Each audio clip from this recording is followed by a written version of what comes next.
Right, okay, so we've done the linishing on the actual belly now. It's time to look at the back of the bow. At the moment we've got a very flat back. If you decided to leave the bow like that with a flat back, there is a tendency that you could get cracks along the edge of it. So what we're going to do is we're going to profile the edges of the hickory. We're just going to take it off just a small amount. We're not going to go completely mad and round the whole thing. Two tools that are ideal for this. Obviously the rasp again, but be aware hickory does have a tendency to splinter.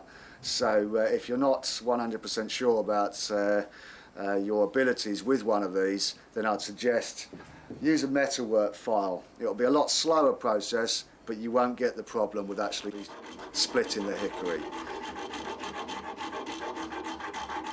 You can see I'm not taking very much wood off here. I'm just literally taking the edges off, and that's all you need at this stage, because we will sand those off nice and round, and that should give a nice good edge to the bow.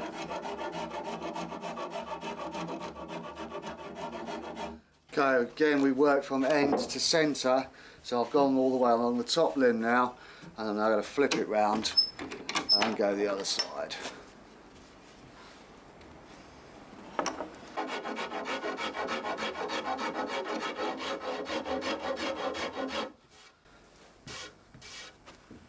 Right, okay, so that's the back of the bow, slightly profiled now, just roughly profiled.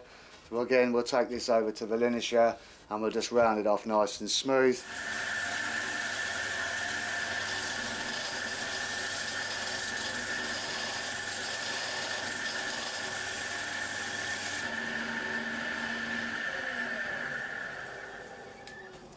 Okay, so there we go. Now we've finished on the linisher. We've got a nice rounded edge to the back of the bow now, so we've got a nice smooth profile in the handle. Bow's come out quite nice, starting to resemble a bow now. Still got a slight forward set in it, which is what we're after. And next stage really is to put some grooves, for some knot grooves in the tips, and we'll get the long string on and see how it bends.